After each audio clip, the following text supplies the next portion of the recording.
¿Estáis preparados para adentraros en este apasionante mundo del misterio? Comenzamos La Séptima Puerta. Teléfono de WhatsApp 636-923-757. Buenas noches, familia. Bienvenidos otra semana más a La Séptima Puerta. Esta noche hablaremos de un tema que estoy segura que os va a encantar. Hablaremos de leyendas, serpientes gigantes, monstruos marinos o aves con características humanas. Animales excepcionales, vistos en muchos lugares del mundo. Algunos puede que no existan, pero otros sí. Animales insólitos, fantásticos e increíbles que no son catalogados por la ciencia. Algunos han recibido nombres míticos como el Yeti, Bigfoot, Chupacabras o el monstruo del lago Ness. Prácticamente todos los países y rincones del mundo tienen su propio monstruo legendario o criatura misteriosa. Esta noche hablaremos de criptozoología. Escucharéis algunas leyendas e historias relacionadas con estos críptidos a lo largo de la historia de la humanidad. Y para comenzar este programa, tenemos con nosotros a Javier Resines, periodista especializado en criptozoología, que nos va a hacer una breve introducción a este apasionante mundo. Bueno, como siempre, dar las gracias a todas las personas que hacen posible este programa, que empezó hace poquito con muchísima ilusión. Javier Resines, muchísimas gracias por participar en este programa y adentrarnos un poquito más en el mundo de la criptozoología. Es un placer tenerte con nosotros esta noche. Vamos a empezar con la primera pregunta, que digamos que sería la base para todos aquellos que no sepan lo que es la criptozoología. Cuéntanos, Javier, ¿qué es la criptozoología o cómo podemos definirla? La criptozoología es, etimológicamente hablando y en sentido estricto, el tratado de los animales ocultos, una expresión que procede de los términos griegos criptos, oculto, zoos, animal, y logia, tratado, ciencia. El término fue acuñado con éxito por el zoólogo belga Bernard Havelmans a mediados del siglo XX. Havelmans fue precisamente el pionero y gran divulgador de esta disciplina al publicar su libro Tras la pista de los animales desconocidos en 1955. Argumentó que la criptozoología debía ser practicada con rigor científico, pero también con una actitud abierta e interdisciplinaria. La criptozoología sería, por tanto, el estudio científico de los animales que únicamente son conocidos mediante indicios, considerados insuficientes por la mayoría, testimonios, fotografías, rastros, piezas anatómicas, y que por tanto no han sido catalogados o aceptados por la ciencia oficial. Además, estos animales tendrían algo así como un valor añadido, un componente de misterio que los haría especialmente fantásticos en el caso de existir. Es decir, si son de considerable tamaño, tienen un comportamiento inquietante o parecen proceder directamente del Jurásico, mejor que mejor. A la criptozoología podemos acercarnos desde muchas vertientes, desde la biología pura y dura, desde la antropología, el folclore, el periodismo, la psicología, o desde el simple interés por lo extraño o por lo misterioso. También tiene conexiones con otras disciplinas fronterizas como el fenómeno ovni, los mundos paralelos y otras tantas hipótesis que se manejan para dar una explicación a tanto animal fantástico que parece poblar nuestro planeta. Muchísimas gracias, Javier, por esta increíble introducción a lo que es la criptozoología. Queremos preguntarte qué abarca exactamente la criptozoología, qué seres o animales son los más característicos de esta categoría. El críptido sería el objeto de estudio de esta disciplina. A estos animales desconocidos para la ciencia se les denomina así críptidos. Es una traducción literal del inglés cryptid. Para ser objeto de estudio de esta disciplina se necesita, en primer lugar y evidentemente, que sea un animal desconocido. Aunque suele ser desconocido solamente para la ciencia oficial, puesto que en general no lo es para las poblaciones locales con las que convive de alguna manera. De hecho, las informaciones proporcionadas por estas, sean en forma de descripciones directas, de tradiciones o de leyendas, forman la base de muchas investigaciones criptozoológicas. Existen muchos y variados críptidos. Algunos han llegado a ser considerados clásicos dentro del mundo del misterio, pues han llenado muchas páginas de revistas y programas de radio. De entre los más conocidos podemos destacar, por ejemplo, a Bigfoot, el hombre salvaje de los bosques norteamericanos, el Yeti, el abominable hombre de las nieves del Himalaya, Nessie, el conocido habitante del lago Ness en Escocia, Mokele Mbembe, posiblemente el último dinosaurio vivo que se dice ha sido visto en remotas zonas pantanosas de Congo y de Camerún. Y también tenemos todos los relatos sobre serpientes marinas que en ocasiones varan en cualquier playa del mundo. Últimamente el interés también se está centrando en nuevas criaturas que en ocasiones se están desplazando a estas clásicas. Por ejemplo, el Mothman, una criatura voladora con aspecto humanoide que se dejó ver a mediados de los años 60 en West Virginia, en Estados Unidos, y que desde hace años, incluso en la actualidad, tiene en jaque a la ciudad de Chicago con sus constantes apariciones, más de un centenar en los últimos años. O también, por ejemplo, está muy de moda desde hace ya décadas el chupacabras, un terrible ser bípedo de extrañísimo aspecto que ha perpetrado sanguinarias carnicerías en animales de toda Latinoamérica y en buena parte del resto del mundo, España incluida. Y ya que hablamos de España, no olvidemos que nuestro país es muy rico en cuanto a historias relacionadas con estas horribles criaturas. Si hablamos de yetis, tenemos a nuestro Basajaun, el señor de los bosques, que ha sido visto en toda la cordillera pirenaica. Si buscamos monstruos en lagos, nuestro Drac del lago de Bañoles no tiene nada que envidiar a sus primos escoceses. También contamos con serpientes voladoras, gigantes e hipnóticas como el saetón de Sierra Morena o con toda una suerte de gárgolas voladoras que se pasean por los cielos del Levante español. En definitiva, vivimos en un maravilloso microcosmos criptozoológico. Bueno, ya habéis escuchado, es una pasada este mundo de la criptozoología, el cual abarca una gran cantidad de cosas y yo creo que también sería imposible descubrirlo todo, como en cualquier ámbito del misterio. No paramos de buscar respuestas y de aprender cada día. Javier, ¿se sigue sin considerar ciencia la criptozoología? Efectivamente, la criptozoología no es una ciencia ni nunca lo será. Por definición, siempre será aquella parte de la naturaleza que va más allá de lo conocido y, por tanto, nunca estará considerada dentro de los límites ortodoxos. Por su parte, es despreciada y cuestionada por la ciencia oficial, que no la tiene en cuenta a no ceñirse estrictamente a los métodos de investigación habituales en la mayoría de las ocasiones. Podríamos calificarlo de disciplina o de estudio, ya que el término pseudociencia tiene un importante componente peyorativo. Los criptozoólogos más apegados a la ciencia utilizan buena parte de los métodos que usa la ciencia oficial. Recogida de datos, muestreos, entrevistas personales, cuestionarios y trabajo de campo en general forman parte de su quehacer diario de cualquier interesado en esta disciplina. También se sirven de la investigación en hemerotecas y otras fuentes bibliográficas para detectar posibles casos, avistamientos o evidencias del fenómeno. Incluso el folclore o la leyenda también forma parte, en ocasiones, de la base del estudio de determinados casos. Campos, muchos de ellos, desdeñados por los científicos, evidentemente. Bueno, pues ya habéis visto que no se ha considerado ciencia en ningún momento y nunca se considerará ciencia. Vamos a llamarlo, como ha dicho Javier Resines, estudio, por ejemplo. Javier, cuéntanos cómo decidiste dedicarte a esto o qué fue lo que te empujó. Desde muy pequeño me interesé por todo lo que tiene que ver con el misterio en general. Ovnis, astroarqueología, fenómenos paranormales. Recuerdo siendo muy niño que en mi casa había decenas de libros de Juan José Benítez, Andreas Faber-Kaiser, Antonio Rivera y de los divulgadores internacionales más conocidos de entonces como Peter Colosimo, von Daniken, Jasper Gier y otros tantos. También estaban a mi alcance las revistas de la época como Mundo Desconocido, Karma 7, Contactos Extraterrestres e incluso recuerdo que llegaba a mi casa también la edición mexicana de Duda, ¿no? La revista del grupo forteano, ¿no? Por antonomasia.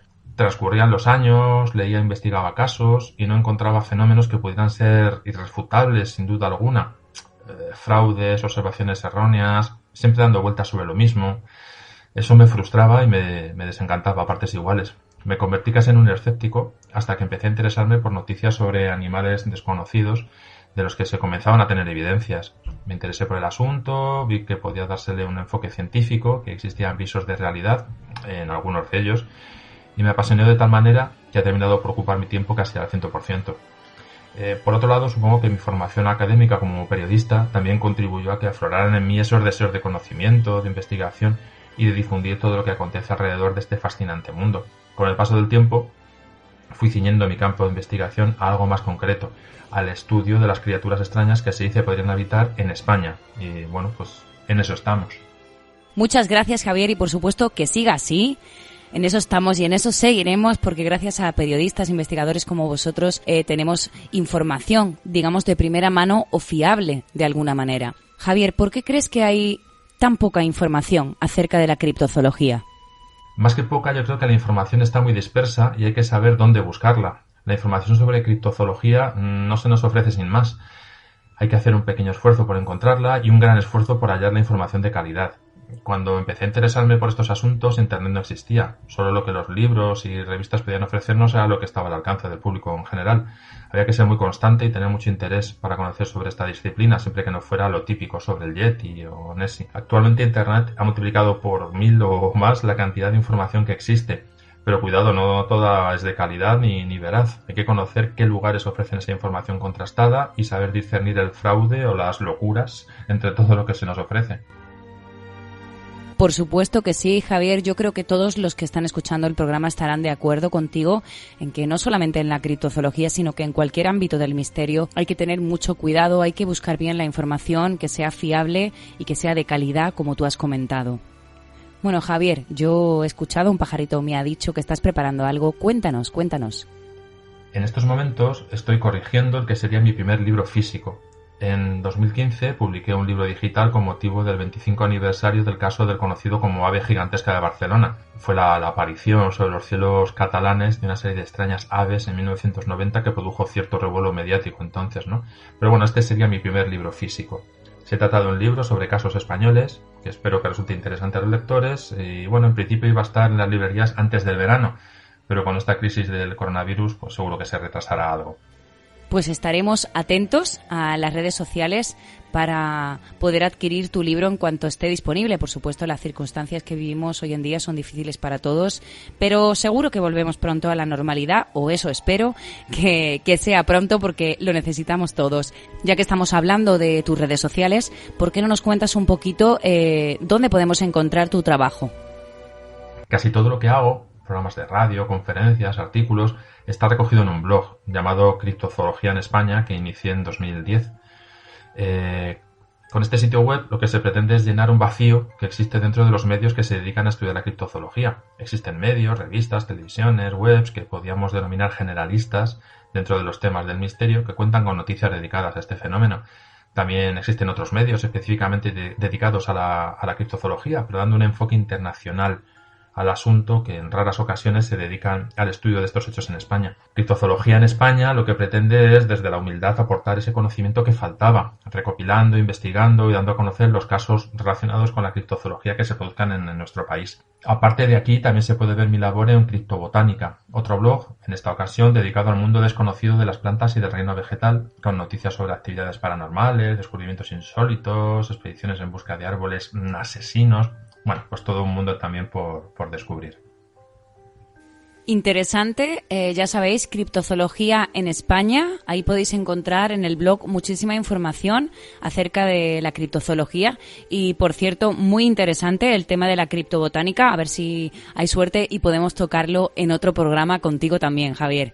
¿Hay algún caso que sea especial para ti? ¿Tienes algún caso favorito? Mi caso favorito es en realidad una persona, un investigador. Tengo un referente en este asunto que siempre me ha servido de modelo y cuya historia me ha fascinado desde que la conocí, vamos. Me refiero a la vida y a la obra de Jordi Magraner, un científico español que dejó todo por perseguir su sueño, la búsqueda de Barmanu, el hombre salvaje del norte de Pakistán. Jordi era un reputado científico que trabajaba para el Museo de Historia Natural de París, y un buen día cayó en sus manos un libro de Bernard Hebelman, precisamente sobre la posible supervivencia de hombres salvajes, y decidió dejarlo todo y partir a la región de Chitral a encontrar pruebas de su existencia en Pakistán. Dedicó años en la investigación de campo, llegando a aprender varios idiomas locales, con los que encuestó a cientos de testigos, y terminó viviendo en la región, entre la etnia Kalas. Desgraciadamente, en 2002 fue asesinado en su casa por integristas islámicos. Nos quedan sus trabajos y sobre todo su espíritu, que parece sacado de la bohemia imperante en el siglo XIX, en la época de los grandes exploradores y de los grandes descubrimientos. Muy buen referente, Jordi Magraner. Podéis buscarlo también y leer su biografía porque es muy interesante. Un investigador meticuloso que buscaba el Yeti, entre otras muchísimas cosas. Cuéntanos, Javier, si hay alguna experiencia o algo que te haya marcado durante tus años de investigación como periodista y en el ámbito de la criptozoología. No he tenido nunca un encuentro con una criatura extraña. No he sido testigo de ningún hecho anómalo relacionado con animales. Pero lo que sí me ha marcado como investigador es el contacto con los testigos de este fenómeno. Personas normales como tú o como yo que están seguros de haber experimentado algo que no es de este mundo. La mayoría lo han incorporado a su experiencia y aunque lo recuerdan con extrañeza y curiosidad, han seguido con su vida de un modo normal. Sin embargo, hay un pequeño grupo de personas a los que ha afectado especialmente, hasta el punto de haber tenido que variar sus hábitos, modificar su conducta diaria o incluso haber necesitado ayuda profesional. Independientemente de que creamos o no en la existencia de estas criaturas, estas personas han visto algo que se escapa a su razón y buscan respuesta. Pues sí, Javier, la verdad que debe ser bastante duro tratar de cerca con personas que han vivido situaciones que a veces se nos escapan de lo que se asemeja a la realidad. Por supuesto, yo siempre digo en el programa, como todos mis compañeros y colaboradores, que hablamos siempre desde el respeto y la humildad. Evidentemente hay mucha gente que no cree, pero igual que nosotros los respetamos a ellos, ellos tienen que respetar también a las personas que creen y sobre todo a aquellas que han vivido estas situaciones o han visto algo que para ellos es 200% real. Y por último, Javier, nos gustaría que nos hablaras un poquito sobre todo para las personas que se quieren introducir en la criptozoología o aquellas personas que quieren leer más o informarse más. ¿Cómo introducirse en esto de la criptozoología? Las personas interesadas en la criptozoología pueden empezar por leer sobre el tema en la Biblioteca Criptozoológica. Esta es una sección de mi blog de Criptozoología en España, compuesta por una veintena de libros más o menos, gratuitos, sobre este fenómeno, a los que se puede acceder y descargar muy fácilmente.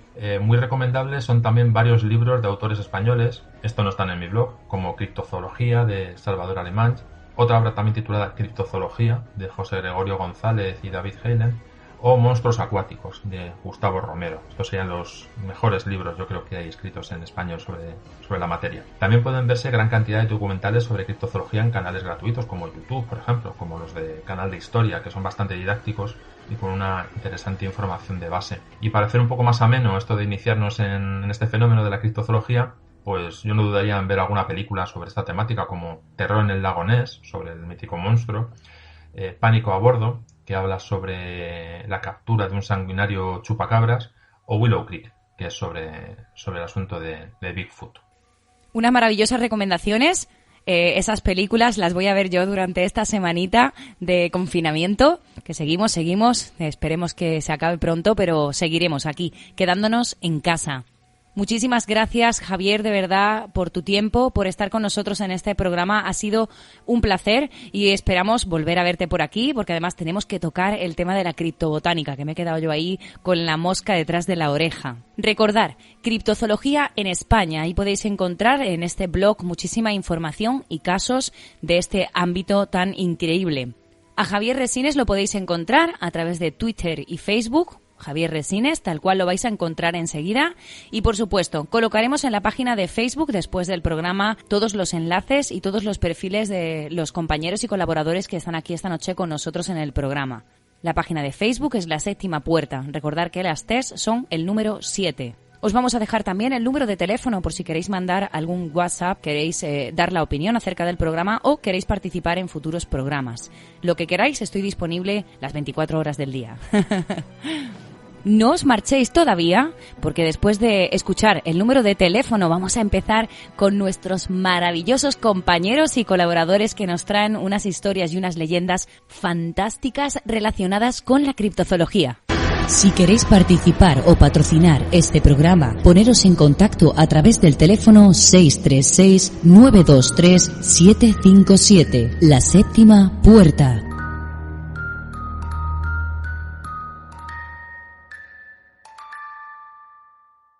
Bueno, pues espero que os haya gustado esta entrevista con Javier Resines. Por supuesto lo volveremos a tener por aquí, eso esperamos, porque nos van a quedar muchísimas dudas y muchísimas preguntas. Y sobre todo ahora, después de escuchar estas fantásticas leyendas y historias. Y sin más, vamos a continuar con nuestro siguiente invitado de esta noche, colaborador de La Séptima Puerta también, Juan Manuel Serón. Él es investigador y explorador del misterio, un gran amigo y compañero, y nos va a traer la historia, la leyenda del monstruo de Capuchinos. La provincia de Málaga está llena de leyendas e historias que van pasando de boca en boca a lo largo de los años. Algunas de estas quedan grabadas para la posteridad en prensa y libros, evitándose así que sean víctimas del olvido. Un claro ejemplo de lo que os estoy contando es la siguiente historia, conocida como el espanto de capuchinos.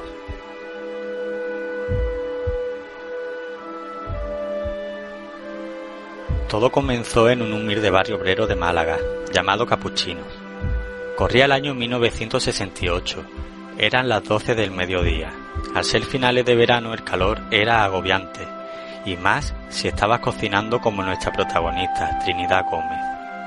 De repente, tuvo que dejar sus quehaceres porque empezó a sonar la puerta.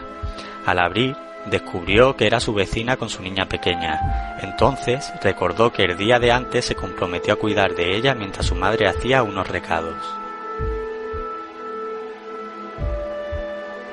Aprovechando que la comida estaba casi hecha, y para entretener a la pequeña, se pusieron a hacer la colada en el patio de la vivienda. Dejando a la niña en el patio con la faena, Trinidad fue a apagar el fuego a la cocina, y al entrar en ella, un olor muy desagradable como de huevo podrido la inundó por completo.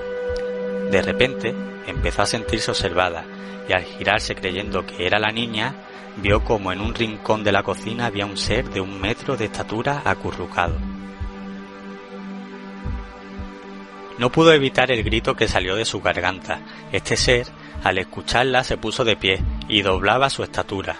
Era como una especie de mono gigantesco, muy alto, con la cabeza desproporcionada al cuerpo, ojos saltones y brillantes. Los brazos eran más largos que el cuerpo, y tenían todo este cubierto de pelo marrón. Trinidad salió despavorida de la cocina cuando este ser intentó atacarla. Pensó en la niña y si este ser le habría hecho daño. A los gritos de Trinidad acudió José Santana, guardia urbano y vecino, que se la topó e intentó que le explicara lo que le ocurría. Ella no podía reaccionar, solo gritaba y decía que en su cocina había un monstruo que había intentado atacarla.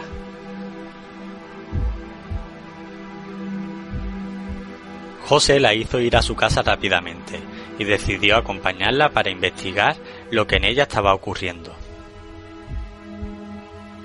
Al llegar, entró en la cocina y quedó espantado al ver cómo un ser gigantesco saltaba a la tapia del patio sin ninguna dificultad y se perdía entre los tejados de las casas colindantes. Entonces escuchó un lloriqueo que provenía de la niña, que aterrorizada esperaba ayuda en un rincón del patio.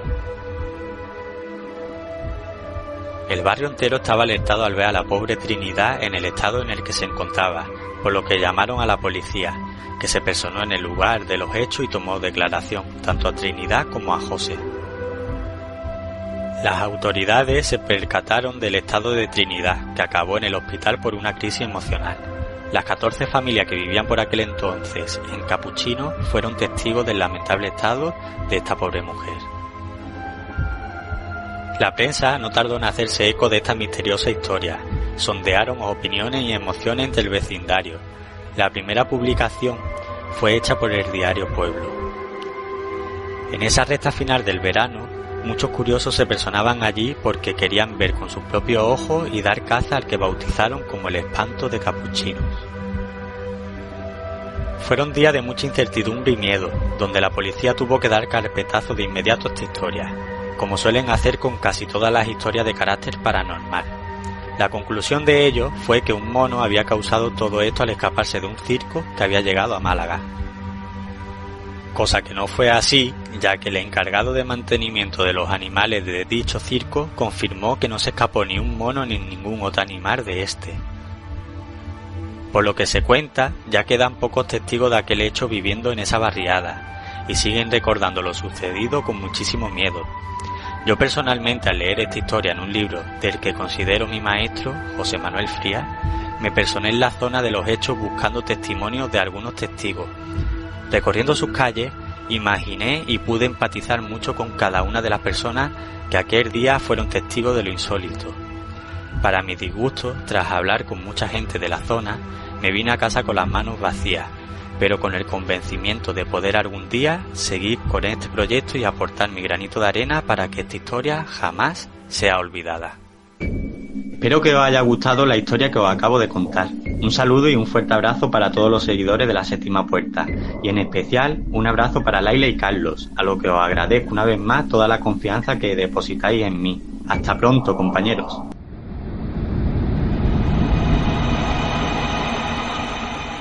Juan Manuel, sin duda estoy con los pelos de punta. Me encanta esta historia, ya la conocía, pero escuchada, como nos la has narrado, a mí me ha encantado y espero que a todos también, que la hayáis disfrutado. Por supuesto, nos quedarán muchísimas dudas y preguntas que intentaremos resolverlas. Muchas gracias por esta maravillosa narración de este monstruo de capuchinos o espanto de capuchinos, como también lo llamaban. Y como ha comentado él, bueno, pues el tema del mono que se escapó del circo, que se intentan tapar estas noticias con alguna justificación que luego se demuestra que no es correcta. Como ha comentado también, el hecho de ir en busca pues de información y de intentar contactar con personas que hayan estado involucradas en este o en otros casos. Y ha dicho él, el irte con las manos vacías, pero yo creo que sí, que como él dice, siempre te llevas algo, porque te llevas el conocimiento, te llevas la experiencia y hay que intentarlo siempre, hay que investigar, aunque luego te vayas sin nada.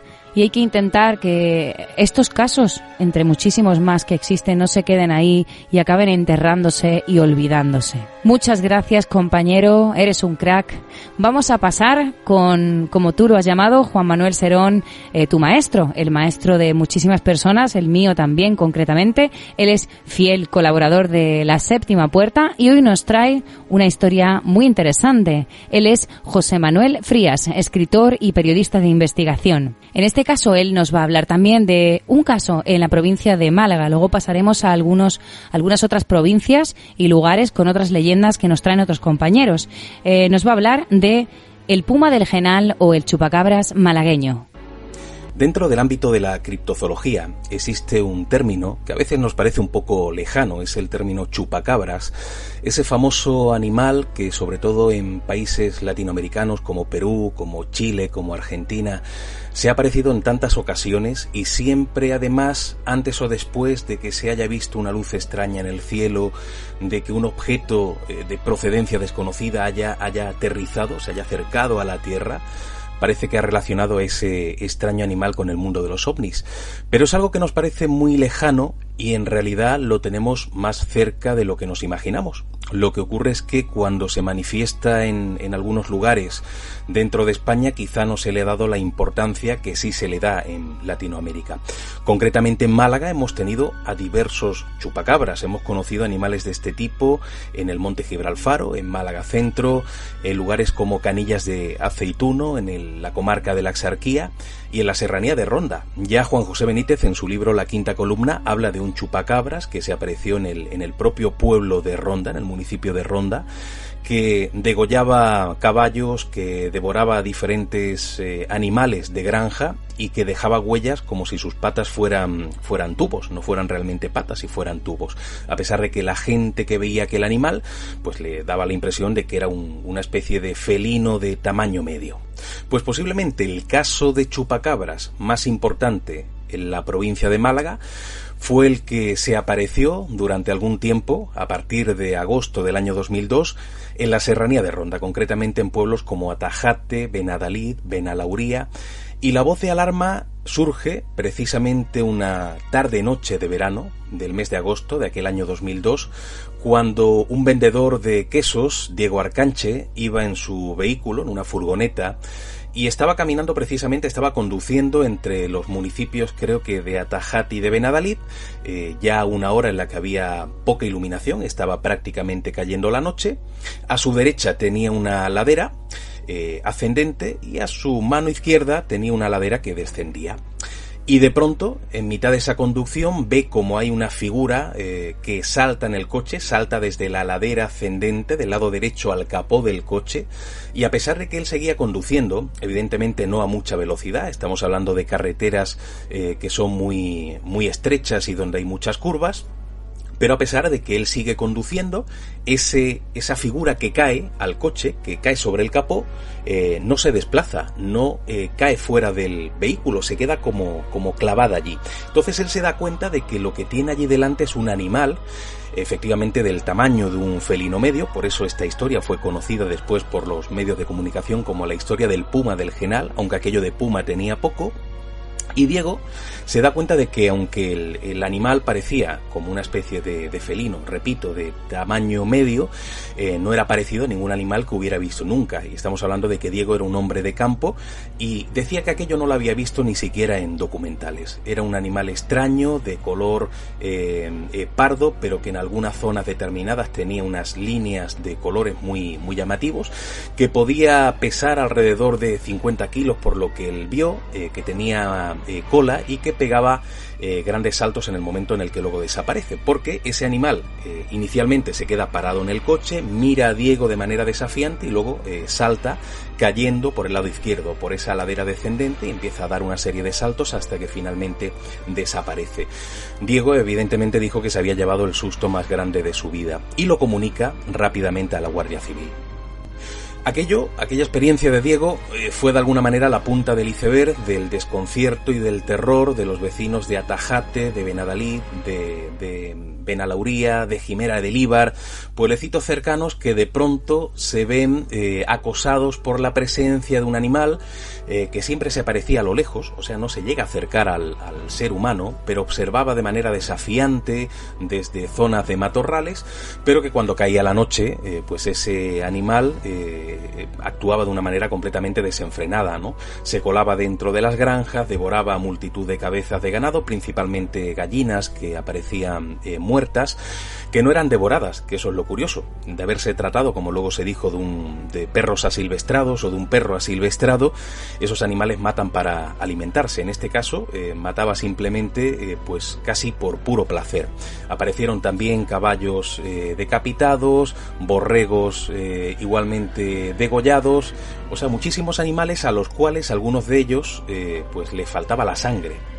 Aparentemente había sido extraída, tal y como ocurre en Latinoamérica, por dos pequeños orificios realizados en el cuello. Se hablaba incluso de animales a los cuales les habían desaparecido también las vísceras, algo que suele ocurrir igualmente en Latinoamérica. Tenemos, por ejemplo, el caso, que fue uno de los primeros en dar la voz de alarma, el dueño del cortijo La Juliá, en Benadalid, porque en sus tierras habían encontrado el cuerpo de un potro muerto con heridas en el cuello, y también en la vecina Jimera de Líbar habían aparecido 14 borregos degollados, uno sin cabeza. Y bueno, la verdad es que aquello empezó a asustar bastante a la gente del entorno, porque sabían que había un animal que podía ser peligroso, que hasta ese momento no había atacado a la gente, pero que en cualquier momento podían tropezarse con él y terminar la aventura de manera bastante desagradable. Bueno, a partir de ese momento la investigación se inicia por parte de la Guardia Civil, de Seprona, de Medio Ambiente, y deciden, pues vamos a decir, contratar, entre comillas, a la figura del veterinario técnico de Selwo, que era en aquel entonces, no sé si lo sigue siendo, Sergio Fernández, especialista en este ámbito de la zoología. Y cuando él analiza las huellas que el animal había ido dejando en diferentes lugares, se da cuenta, y así lo manifiesta, y así me lo manifestó en una entrevista que le hice, que aquellas huellas pertenecían a un animal extraño, ¿no? Por las dimensiones, sí es cierto que podía ser del tamaño de un felino medio, de un puma, pero que los pumas no son animales violentos y que cuando cazan para alimentarse. En todo caso, aquellas huellas parece que no coincidían con la de ningún animal catalogado, con lo cual hablamos de un animal no catalogado por la zoología, no catalogado por la ciencia. Evidentemente, cuando en algunos medios de comunicación se empieza a presentar esta historia como la historia del puma del Genal, mucha gente ajena a la serranía de Ronda pensó que el caso se había resuelto, que era eso, un perro asilvestrado, que era pues un animal normal y corriente, pero la gente del entorno se sintió bastante molesta con esos titulares. Ellos son personas de campo y que por lo tanto conocen la flora y la fauna del entorno, y decían que aquel animal no coincidía para nada sus características con ningún animal conocido, que no podía ser un perro asilvestrado, por lo que antes comentaba. Estos animales suelen matar para alimentarse, que no podía ser un puma porque son animales que tampoco atacan por gusto.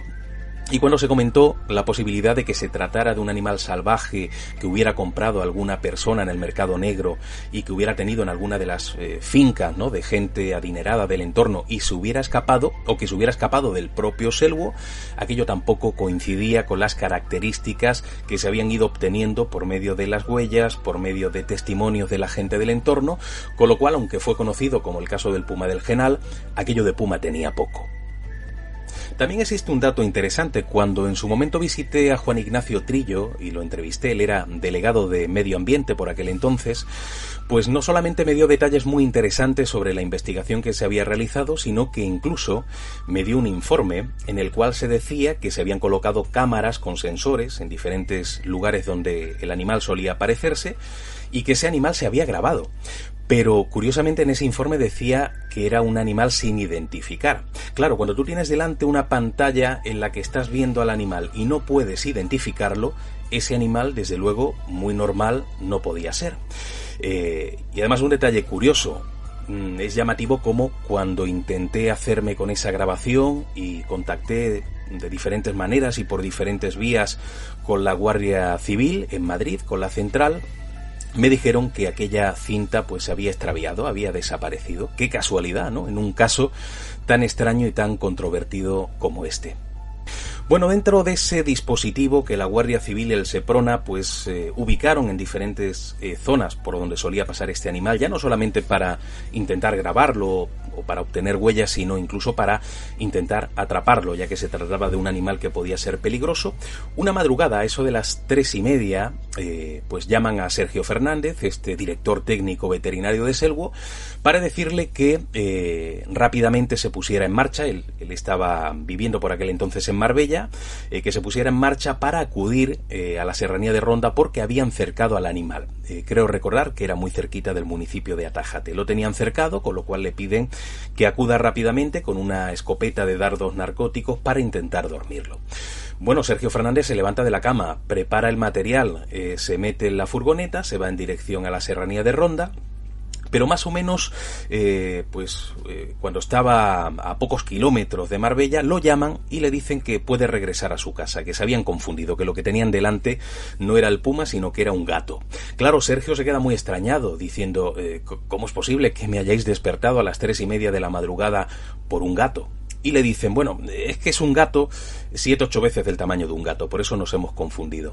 Bueno, Sergio colgó el teléfono sabiendo que le estaban gastando casi una inocentada. No existe un gato 7-8 veces del tamaño de un gato, como no existe una persona 7-8 veces del tamaño de una persona. Sería algo completamente inexistente, algo absolutamente brutal que no podría existir. Así que entendió, como entiendo yo, que ese animal se habría puesto violento, que tuvieron seguramente que abatirlo a tiros y que quisieron ocultar la historia para que esto no llegara pues a oídos de asociaciones animalistas que pudieran quejarse en un momento determinado, o sencillamente que la gente del entorno o la gente de la provincia de Málaga no tuviera constancia de que un animal de características no conocidas por la ciencia pues había estado deambulando de un lado a otro en la serranía de Ronda, para no causar miedo popular.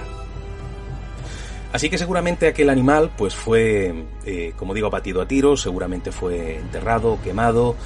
La historia al final pasó al olvido, lamentablemente pasó al olvido, como la historia de aquel puma del Genal, como si aquello hubiera sido un puma. Pero repito, esto se ha dado en muchos otros lugares. Ese animal de manera cíclica se ha aparecido en diferentes puntos de la provincia, al igual que ha ocurrido en otras provincias.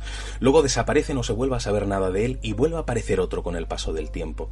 Ya en la serranía de Ronda, repito, se había aparecido y forma parte como protagonista de ese libro, La quinta columna de Juanjo Benítez, pero también en la comarca de la Axarquía. Y luego aquel famoso animal que en la zona, lo que sería el entorno del monte Gibralfaro, en Málaga capital, también se dejaba ver en la década de los 80. Gente que vivía en el entorno, en pequeñas granjitas en la zona, decían ver a ese animal observando desde la maleza, que también de noche se volvía una auténtica bestia y devoraba cerditos o devoraba gallinas del entorno, y que también, curiosamente, parece que tiene que ver con el ámbito de la ufología, porque ya en la serranía de Ronda se han visto muchos ovnis a lo largo de la historia, ¿no? Se han dado muchos casos de avistamientos, de encuentros cercanos, pero también es curioso como en el caso del monte Gibralfaro, por aquel entonces, hablamos de década de los 80, finales de los 70 también, se habían visto muchas luces del tamaño aparente de un balón de fútbol, que de pronto se internaban entre la maleza en lugar de desaparecer de una manera veloz en el cielo, como suele ocurrir en muchos avistamientos. Estos ovnis del tamaño de un balón de fútbol se internaban, como digo, entre la maleza como si desaparecieran por algún tipo de conducto oculto. Eso ha llevado a mucha gente a creer que posiblemente haya algún tipo de base extraterrestre dentro del Monte Gibralfaro. Yo sé que suena a ciencia ficción, pero es cierto que en muchos otros lugares del mundo, y personalmente he estado, por ejemplo, investigando en Puerto Rico, donde la gente me hablaba de bases submarinas, gente que había visto surgir del mar una columna de luz por la que de pronto aparecía un objeto que desaparecía en el cielo, o el objeto directamente. Y también en Puerto Rico se han visto diferentes humanoides, o se han visto incluso lo que sería la figura del propio chupacabras. Así que algo parecido parece que ha ocurrido también en el Monte Gibralfaro, donde además desaparece uno de los ovnis más grandes de España. Es una historia que nos remitiría al año 1945, cuando en Churriana, que hoy día es una barriada de Málaga, en aquel entonces era un pueblo independiente, pues en una zona muy cerquita de lo que era el campo de aviación, o sea, todavía no existía el antiguo, lo que es el actual aeropuerto, era el campo de aviación, un sitio mucho más pequeñito. Pues en ese lugar, al otro lado de una acequia, había diferentes casas de campesinos, y muchos ya habían visto diferentes ovnis en mitad de la noche, objetos extraños en el cielo. Pero concretamente una noche de agosto de mediados de la década de los 40, y quien habla del año 1945, aunque no podemos precisar una fecha, pero sí sabemos que la historia ocurrió porque todavía existen los hijos de aquellos dos testigos, en este caso José Márquez y José Salcedo, que eran dos campesinos que vivían en esas casitas, que se levantaron una madrugada a las 3 de la mañana para recoger sandías y para recoger tomates que iban a vender en diferentes mercados malagueños. Y lo que hicieron es montar todo ese material, cargarlo en 2 carretas, tirada por bueyes, y se fueron en dirección a Filatos, siguiendo la acequia, ¿no? Filatos era en aquel entonces la aduana, donde se pagaban las tasas para poder luego entrar en Málaga y vender esa fruta o esa verdura en el mercado de Huelin, en el mercado de Atarazana, donde fuera. Pues el caso es que más o menos a la mediación entre las casas de aquellos campesinos y Filatos, de pronto José Márquez, que era el que iba detrás, se tiene que girar porque él nota que en aquella noche cerrada, sin luna, hay algo detrás de él, no sabe qué es lo que es. Se gira y ve como una luz se va acercando a lo lejos, una luz que según se acerca se hace gigantesca, que allá por donde pasa es como si se hiciera de día, de tal iluminación que poseía, y en el momento en el que esa luz pasa por encima de aquellos dos campesinos, la descripción que ellos dan es alucinante. Posiblemente hablamos del tamaño aparente, no del tamaño real, pero el tamaño aparente era de un edificio de 5 plantas. Era un ovni de un tamaño aparente gigantesco, posiblemente el más grande que se haya aparecido nunca en España. Y lo curioso es que no hacía ningún tipo de ruido, pasó por encima de ellos simplemente con el sonido del roce con el aire. Claro, hoy día un avión o un helicóptero, cualquier objeto que vuela, mete un ruido tremendo. Tenemos que imaginarnos aquel año 1945. Pues pasa sin hacer ningún tipo de ruido, se dirige hacia la playa como si fuera a desaparecer en el firmamento por encima del mar, pero de pronto hace un giro de 90 grados, y ojo, que cuando un objeto que vuela hace un giro de 90 grados, en la esquina se produce el fenómeno de velocidad cero, con lo cual si aquello fuera un avión se hubiera caído, podemos descartar que fuera un avión, y se va internando hacia el centro de Málaga, y desaparece hacia el centro de Málaga. Bueno, aquellos dos testigos quedaron tan alucinados de la historia que la contaron con el paso de los años a sus hijos, y bueno, estos hijos empezaron a indagar, empezaron a intentar saber qué era aquel objeto y sobre todo dónde terminó. Y como entendían que un objeto tan grande tenía que haber sido visto por alguien, y que todavía tenía que quedar algún testigo vivo, aunque fuera alguna persona mayor, sobre todo el hijo de José Márquez, Francis Márquez, empieza a indagar y se da cuenta de que aquel objeto pues había desaparecido precisamente en esa zona del Monte Gibralfaro, donde tanta gente pues ha ofrecido ese testimonio de que a mediados de la década de los 40 un objeto de tamaño gigantesco se internó entre la maleza como si en realidad fuera de un tamaño más pequeño a pesar del tamaño aparente de la iluminación, y también desaparece por algún tipo de conducto oculto, ¿no?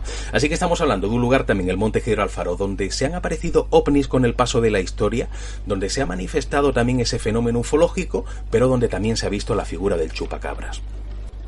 Bueno, espero que os haya gustado esta historia, y mando desde aquí un saludo a Laila, a todo su equipo y por supuesto a todos los oyentes de La Séptima Puerta. Muchas gracias, José Manuel. Como siempre ha sido un placer tenerte en la Séptima Puerta y habéis visto cómo en esta historia tan detallada y tan magnífica nos cuenta cómo en numerosas ocasiones el suceso ovni o el fenómeno ovni está relacionado con algunas apariciones de críptidos. Nuestro siguiente invitado de esta noche se llama Jesús Conde. Él es explorador e indagador del misterio, es un crack, un gran amigo y compañero, y nos trae unas leyendas que cuentan el origen de la calle Sierpes de Sevilla. Hola, muy buenas, Laila, ¿qué tal? Ante todo me gustaría agradecerte el que pueda hablar en tu programa, me hace muchísima ilusión. Como bien sabéis, los que me conocéis así más de cerca, como soy Juanma o tú misma, soy un apasionado por el misterio y bueno, me gustaría hablar de un hecho muy curioso de mi ciudad natal, ¿no? De Sevilla. Es un caso que aún hoy día está en el aire y no se sabe a ciencia cierta el origen de todo esto. Me refiero al origen del nombre de la céntrica calle Sierpes. Os pongo un poco en situación. Es una calle con comercio de toda la vida que se ubica entre la Plaza de la Campana y la Plaza de San Francisco, donde se ubica a escasos metros el Ayuntamiento de Sevilla. El caso es que hay muchas leyendas e historias que cuentan sobre cómo se origina el nombre de Sierpe para esta calle. Pero me gustaría traerte la siguiente leyenda. Según cuenta la memoria sevillana, en el siglo XV comenzaron a desaparecer niños mientras jugaban, en la oscuridad de la noche. La gente no sabía el porqué de las desapariciones. Se hablaba de que pudieran ser los judíos, que usaban los niños para realizar algún tipo de espantosa práctica sacrílega. Se pensaba también en los árabes que los capturaban para hacerlos esclavos. Otra teoría era que pudieran ser ajustes de cuenta entre familias. El caso es que no se sabía el origen de las desapariciones de los niños, ¿no? Lo cierto es que un día, al parecer un forastero llamado Melchor de Quintana y Argüeso se presentó en la casa del regente de la ciudad y el hombre le contó que se había rebelado contra el rey por orden del duque de Arcos, ¿no? Y había dado con los huesos en la cárcel real de Sevilla. Al parecer, comenzó a excavar un túnel con la intención de fugarse y logró llegar a las antiguas cloacas que ya estaban construidas anteriormente ya por los romanos, donde descubrió al causante de las desapariciones de los niños. Melchor, este señor que le cuenta al comendador la historia, dice que a cambio de un indulto, de perdonarlo por haberse rebelado por el rey, ¿no?, le llevaría ante el causante de las desapariciones, ¿no? Y así fue. El caso es que Melchor, el comendador, que se llamaba por cierto Don Alonso, 2 hombres de armas y un escribano fueron a la cárcel real en busca de la causante. Encontraron el túnel y llegaron a las alcantarillas. La sorpresa fue increíble, puesto que encontraron allí muerta una monstruosa serpiente del grosor de un hombre y de unos 6 metros de longitud. Esta tenía un cuchillo clavado y estaba rodeada de niños esparcidos por el suelo. Melchor declaró que había sido el que había matado a la serpiente al encontrársela obviamente ahí en el lugar, ¿no?, ahí en las alcantarillas. Entonces, pues, tras todo esto, don Alonso, el comendador, ¿no?, ordenó a sacar la serpiente y a exponerla en un edificio, en las paredes de un edificio durante un tiempo, y se formó un revuelo grandísimo hasta tal punto de que desde todos los rincones de la provincia de Sevilla, pues la gente acudía a la ciudad a ver nada más que a esa serpiente, ¿no? Al parecer, a fuerza de contarse una y otra vez esa historia, la calle pasó a llamarse Calle de la Sierpe y con el tiempo Calle Sierpes. Bueno, Laila, espero que os haya gustado escuchar esta tremenda leyenda que, aunque se escuche cada vez menos, aún resuena por las calles de Sevilla. La verdad que es una leyenda que es de las primeras que yo conocí por parte de mi familia, que somos todos así como un poquito que nos gusta el misterio, nos gusta las leyendas y sobre todo pues esas historias tan extrañas que se cuentan de aquí de la ciudad de Sevilla, ¿no? Y es de las primeras historias y leyendas así un poquito extrañas que conocí cuando yo era pequeño y me aterraba, y la verdad que cada vez que pasaba por la calle Sierpe y miraba el cartelito que ponía el nombre de la calle, yo me acordaba de esa serpiente enorme y me echaba a temblar y miraba por las rejillas de las alcantarillas con miedo a que una serpiente viniera por mí, ¿no? Bueno, un saludo a todos y especialmente a ti, Laila. Un besito, hasta luego. Muchas gracias, Jesús, siempre a vosotros, porque como yo digo, este programa no sería posible sin vosotros y no sería lo mismo. Un saludo muy grande y un abrazo muy fuerte desde aquí, desde Málaga hasta Sevilla. Nos ha encantado esta historia y espero que vuelvas pronto por la séptima puerta. Bueno, vamos a seguir. Quedan 2 leyendas fantásticas y la siguiente persona que estará con nosotros esta noche es nuestro compañero Carlos Marín de la Séptima Puerta, que ya sabéis que por las circunstancias que estamos viviendo no podemos hacer el programa juntos, pero sigue desde casa participando y estando aquí con nosotros de alguna manera. Así que vamos a dar paso a Carlos Marín, que también nos trae una historia fascinante. Hola, muy buenas noches a todos. ¿Qué tal, Laila? ¿Cómo estás? Otra semana más aquí en la Séptima Puerta. Espero que estéis todos bien a pesar de la situación que vivimos y vamos al tema que nos ocupa hoy, la criptozoología.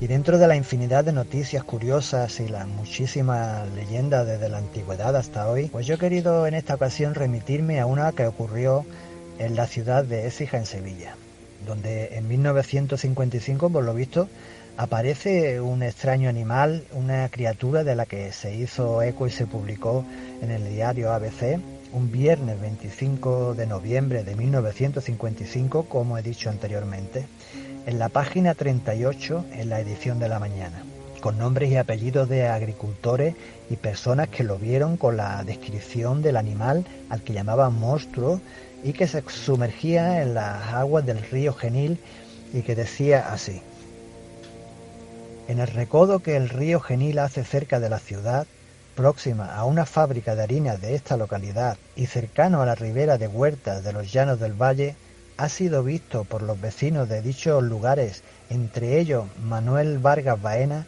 Concepción Montenegro Álvarez y un sobrino de esta, llamada Adolfo Ábalos Montenegro, un animal extraño de tamaño y forma de un perro lobo, aunque con el cuerpo más alargado, lomo rubio y oscuro y pecho blanco, cabeza fina, terminada en un hocico puntiagudo, saliendo de su frente 2 cuernos oscuros de unos 20 centímetros y con rabo largo y poblado, que está causando el pánico de los horticultores.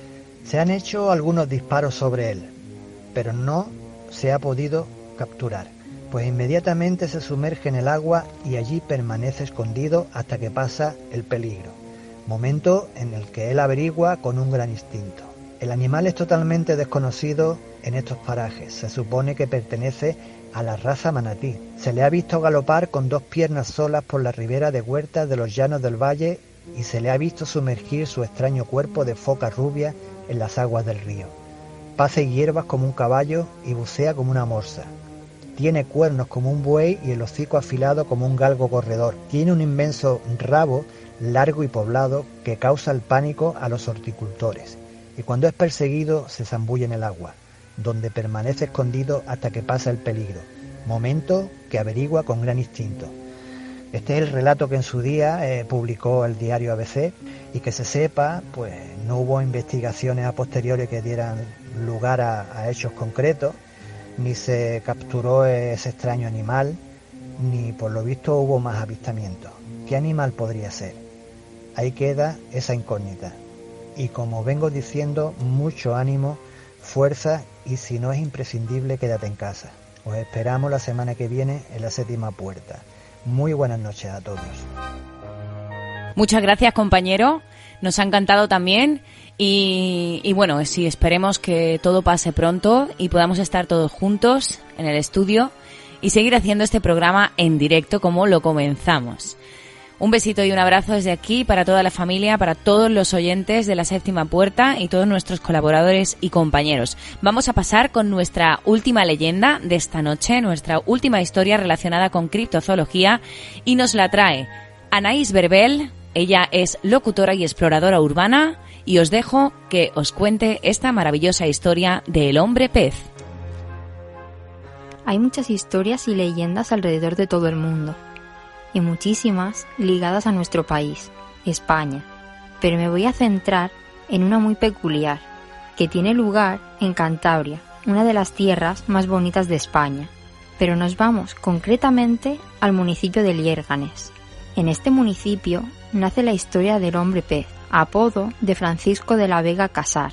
Según la leyenda, cuenta que, a mediados del siglo XVII, en el pueblo cántabro de Liérganes, había un matrimonio formado por Francisco de la Vega y María de Casar, que tenían 4 hijos y que el segundo hijo, que también se hacía llamar Francisco, en la víspera del día de San Juan del año 1674, se fue a nadar con unos amigos al Miera. El joven se desnudó, entró en el agua y fue río abajo, hasta perderse de vista. Sus amigos no temieron por él, ya que era un perfecto nadador, hasta pasadas unas horas que al no regresar le dieron por muerto. 5 años después, en 1679, mientras unos pescadores faenaban en la bahía de Cádiz, se les apareció un ser acuático extraño, con apariencia humana, pero al acercarse a él desapareció. Al cabo de unos días de su repetida aparición, consiguen atraparlo. Entonces descubren que era un extraño ser. Era un hombre joven, corpulento, de tez pálida y cabello rojizo. Las únicas peculiaridades eran una cinta de escamas que le descendía de la garganta hasta el estómago, otra que le cubría toda la espina y unas uñas gastadas, como corroídas por el salitre. Los pescadores lo llevaron al convento de San Francisco, donde después de conjurar a los espíritus malignos que pudiera contener, le interrogaron en varios idiomas sin obtener de él ninguna respuesta. Al cabo de unos días de insistencias para que hablara, consiguió decir algo: Liérganes. Nadie le encontraba explicación a la palabra, hasta que aparece un cántabro que había emigrado por trabajo a Cádiz. Entonces les dijo que Liérganes era un municipio de Cantabria. La noticia llegó a Liérganes para ver si allí había ocurrido algo, y confirmaron que lo único que había ocurrido allí era hacía 5 años que desapareció Francisco. Debido a la situación, un fraile del convento le acompañó de vuelta a Cantabria para comprobar que eso era cierto. María de Casar le reconoció al verle llegar como su hijo, al igual que sus hermanos que se encontraban allí. Una vez ya en casa, no mostraba interés por nada, siempre iba descalzo, y si no le daban ropa, iba desnudo con total indiferencia. No hablaba, solo alguna palabra suelta y sin ningún sentido. Cuando comía, lo hacía con avidez, para luego pasarse 4 o 5 días sin probar bocado. Por todo ello, se le tuvo por loco, hasta que un día, al cabo de 9 años, desapareció de nuevo en el mar, sin que se supiera nunca más de él. Espero que esta historia haya gustado y le doy muchísimas gracias a Laila por dejarme este espacio y ha sido todo un placer. Espero volver pronto. Muchas gracias. Muchas gracias, Anaís, a ti, como siempre digo, por participar en el programa y hacernos llegar esta fantástica historia de criptozoología de este hombre pez. Bueno, recordaros los perfiles de todas las personas que han estado aquí con nosotros esta noche. A Javier Resines lo podéis encontrar a través de Facebook, Twitter o Instagram, y también podéis visitar su blog en Criptozoología en España. A José Manuel Frías lo podéis encontrar en su página web y a través de su canal de YouTube Poe el Alquimista. Juan Manuel Serón podéis encontrarlo en todas las redes sociales y en YouTube como JM Serón. Jesús Conde podéis encontrarlo en Instagram como Conde Sibarita. Anaís Berbel podéis escucharla a través de AJ Radio en YouTube y en Facebook. Quiero mandar un saludo de parte de todo el equipo de la Séptima Puerta a todos nuestros oyentes que nos escuchan a través de la Mega Radio Costa del Sol, desde la Mega Marbella, la Mega Latina y la Mega Málaga, y a los que nos escuchan a través de otras plataformas. Os dejamos también el teléfono por si queréis contactar a través del WhatsApp, mandar un mensaje, una opinión o si queréis participar en futuros programas. Espero que hayáis disfrutado de este programa y que os hayan gustado las historias y leyendas y el tema que hemos tocado esta noche. Muchísimas gracias a todos y nos vemos en el próximo programa de La Séptima Puerta. Recordad, quedaros en casa. Si queréis participar o patrocinar este programa, poneros en contacto a través del teléfono 636-923-757. La Séptima Puerta.